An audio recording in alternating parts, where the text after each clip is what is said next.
So what we've mostly been talking about, it seems to me anyway, is how the New Testament can be defended, or at least the Gospels can be defended as reliable.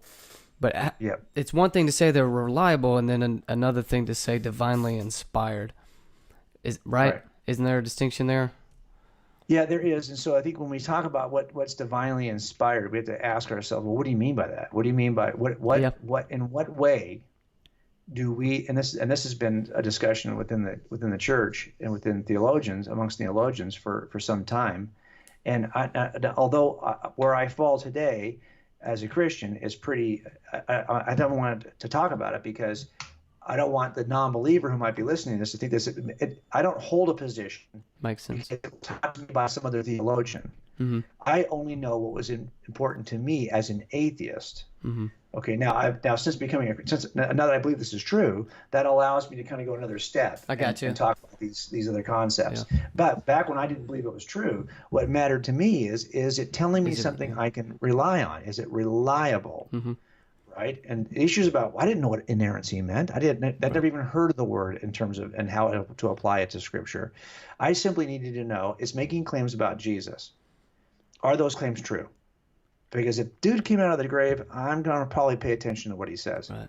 Well, yeah, So I just needed to know: did he come out of the grave? Is that true? that's important for me that's good for me to hear your perspective on that, because I grew up a Christian, whereas you didn't. So you kind of have that perspective of Right.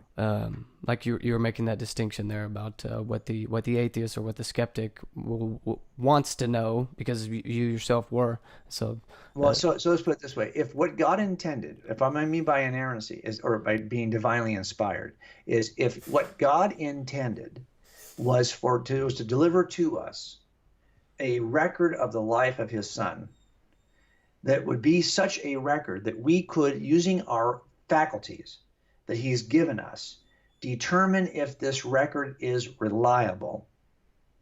He did the perfect job because He delivered to us documents that we can test. And for example, the variance between the documents, to me, that was one of the earmarks of reliability, because if you've ever worked eyewitness accounts, you know that no eyewitnesses ever agree. It could happen 2 hours ago. Those would still be a level of variation between the accounts, and you're not going to deny it happened 2 hours ago. I could have video and then have their 4 eyewitness accounts, and there's going to be some variation there. I have to figure out why the variation is there. Now, you could say if it's divinely inspired, why would there be any variation at all? Well, do you really think then? So do you think if we had 4 identical word-for-word accounts, we'd have more confidence in their reliability? exactly. No, in fact, what God did was He delivered something to us that is absolutely verifiable or falsifiable using our faculties. And I can now test these for their reliability. And if that was the intention, to give me something that I could then know is true, I think this is exactly the way I would do it. So, and if that's the inspiration that God is, and so I look at it that way. I don't think that inspiration means that we've got to remove and sterilize every possible difference. No, in fact, I think it was the inspiration of God that brought them to this way, so that we could test them for their reliability. Yeah, that's a great insight. That's a great way of thinking about it. I think that's. Thanks so much for watching our video.